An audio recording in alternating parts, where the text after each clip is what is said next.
Okay, guess what? I'm back. Alright. So, dito class, no? Sanay naman na siguro maglagay ng component. Kasi, alimbawa, baka yung iba kasi, ang gawin ganito, no? Ang gawin ganyan. Oh no, bakit ganyan ang ginawa mo, bro? Baka lang yung iba, no? Baka lang naman. Pero sana wag naman pong ganyan. So, basta palagi, dadaan nyo siya dito, no? Sa kanyang tail, sa kanyang buntot. Doon kayo lagi mag-start. And kung mapapansin nyo, kapag component naman lagi po is naka 90-degree angle. Di ba? So, 45 to. Alright. So, sige. Try natin isa-isahin, mga bro. Lagyan ko lang na ito. Parang pangit to eh. Ay! Alright. Parang mali yung ganun. Yan. Yan, astig. Kumbaga, hey, so yummy, no? Alright. So, ano nang next, sir? Summation moment daw tayo kay A. Nag-moment po tayo kay A. Alisin ko na to, no? Para hindi lang magulo. Okay. Summation moment kay A. Ito, trial and error lang to class, no? Para mapaintindi sa mga student ko. Kung dapat mamili na sila agad ng pagmumumuentan nila. Diba? Okay, pag nag-summation moment kay A tayo class, ganito lang naman siya. Ito, pupunta lahat kay A. Si FJK pupunta kay A. FJK, clockwise positive na lang. Yan, clockwise positive. Siyempre, counterclockwise negative. Okay, baka kasi may nalilito pa. Okay. Alright, so next, FJK. Ang kanyang distance will be 3 meters papunta kay A. Ito lang naman siya, no? Ni boom. Ba? O baka isama nyo pa yung distance na 3 plus 3. Hindi naman po ganun, di ba? Sabi ko perpendicular distance lang po. Okay? So, FJK times 3. Tapos, ano pa ang papasok? Siyempre, itong FGC cosine 45 plus din. FGC cosine 45. Diba? Times 3 meters din. Okay? Same lang naman sila. Alright. Tapos, sino pa? Papasok po is, eto, pwede rin siya, no? FGC sine 45 naman. Plus din, FGC sine 45. Eto, ang ikot niya po pag ganun, ni boom. Yan. And ang kanyang perpendicular distance is 3 meters. No? Kung mapapansin nyo, ito yan. Siyempre, ito, perpendicular distance. 3 meters. Ano pa? Meron pa bang papasok dyan? Etong si BC ba, pwede ba? Halimbawa, ito yung point mo. Point A, yan. Si BC ba, class, may moment ba siya? Papunta kay A.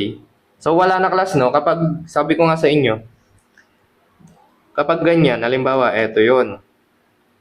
Para chill lang, sige, intindihin natin yan, class. Halimbawa, eto yung point A. Ito po yung CBC, FBC. Di ba sa concurrent forces natin?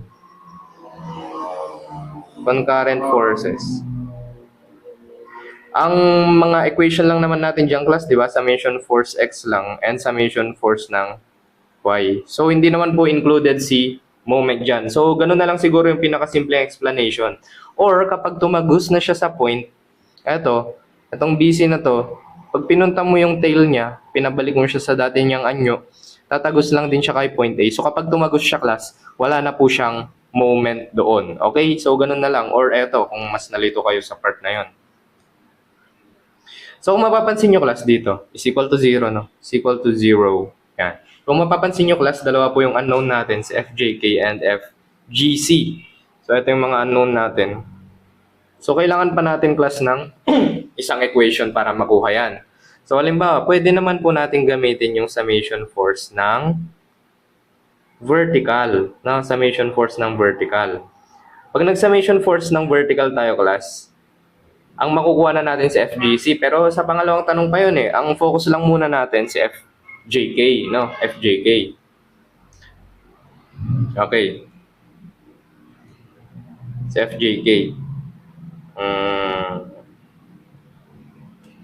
Sige, hayaan na natin to kasi dalawa yung unknown eh. Kumbaga, yung mga trick lang naman yung aaralin natin dito. So, Alis na tayo kay A. Halimbawa, hindi natin nakuha si JK dyan. Si JK lang focus natin hindi si GC. So, alis na si moment kay A kasi dalawa yung ano. So, saan pa kaya tayo pwedeng mag-moment? Pwede kaya tayo mag-moment kay J, gano'n. Pwede naman, pwede. Pero iba yung, pag nag-moment kasi tayo kay J, pag nag-moment tayo dyan, class, maka-cancel na si JK, ano. Dito, class, sa atras, okay, i-spill ko na rin agad sa inyo. Hindi porket si excuse me. Hello. Mic, sound check. Okay. Hindi porket si JK po yung nauna. Meaning, si JK na rin po yung una natin na dapat na i-solve, no? Meron kasi dyan, class, halimbawa, si GC yung pangalawang tanong, pero si GC pala yung pinakamadaling i-solve. Parang ganun, halimbawa, sige, lagyan na natin ng sample. Pero mamaya, syempre, si JK lang muna tayo. Focus tayo kay JK. Okay, para makuha na si JK, class, ang dapat po natin na point ng moment is si point C. So, mapapansin nyo, class, si point C, eto siya. Eto yung invisible line niya lang, no? Eto siya kanina. Yan. Okay, parang same lang din naman yan. Yan, astig ba bro? So, eto si point C, kaya yun ang ginawa ko kanina. Kumbaga, nilagay ko pa rin yung invisible line niya. Though kinat natin siya, no? Ito yung cutting section natin. Pero pinilit ko pa rin ilagay yung invisible line niya para lang makita natin si point C. So, pwede yun, no? Pero invisible na lang siya. Okay? Okay, pag nag-summation moment tayo kay point C, class. Eto, syempre, una natin dyan si FJK, si FJK. FJK times 3 meters papunta kay C, di ba? Pwede yan. Tapos, eto pa si 58, pupunta rin siya kay C, di ba? Kasi may distance yan papunta kay C eh. Etong JK may distance din papunta kay C, di ba? Si A naman plus 58 times, ilan ang distance niya, class, papunta kay C? Siyempre, 6 meters po. Alangan naman 3 meters lang gamitin nyo, papunta lang po kay B yun, di ba? 6 meters. Okay, so, next, eto, class, kung mapapansin nyo. Etong si FGC. Etong FGC na to. Ito yung point natin, ito yung point. So, kung mapapansin nyo, eto bang FGC, tatagos ba siya kay point C? Kung mapapansin nyo, class, tumagos siya, no? Tumagos siya. Kumbaga tinira niya. Pag tinira niya, wala na pong moment. Okay? Ilagay natin, FGC, tinira si C. Di ba? Tinira si C. Meaning, no moment. Pag tinira mo siya, no moment na. Kasi, okay, explain ko ulit na. Tapos si BC, class. Si BC, tinira rin si C. No, edi wala na naman siyang moment, no? FBC, tinira si C.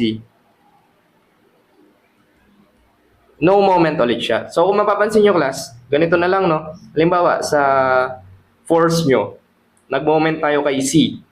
Tapos dito nabasa mo, FGC. No? FGC. E di cancel na pag may C. Ganun na lang, no? Tapos ito, FBC. Nag-moment kayo kay C. Meron siyang C.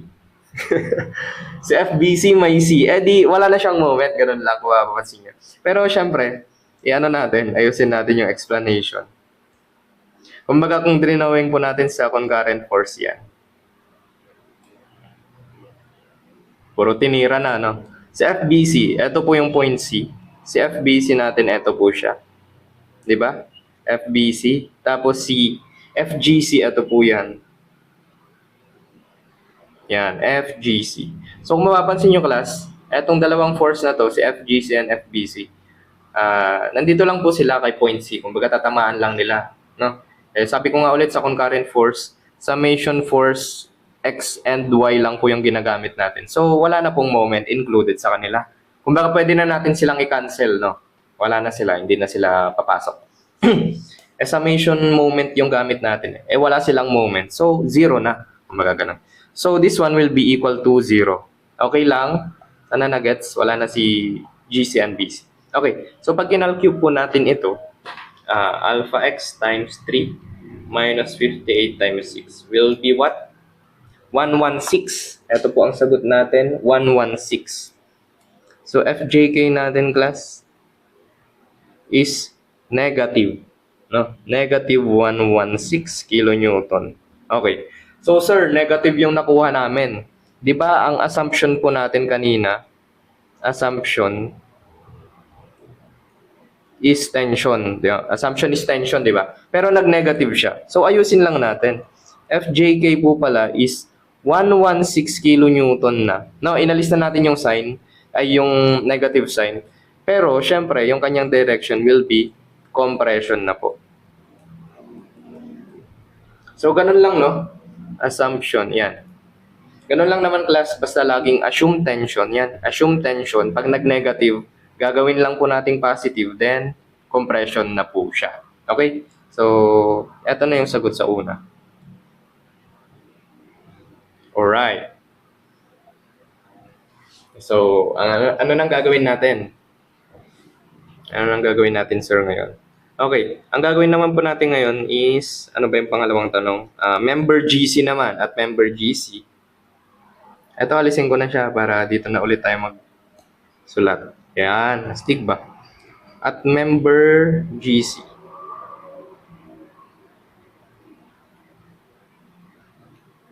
So, sa member GC class, kung mapapansin nyo, eto class pala, no? Halimbawa, nilagay na natin siyang compression. Eto. So, depende sa'yo kung anong susundin mo. Etong negative pa rin ba na tension or positive na compression. So, ganito lang siya.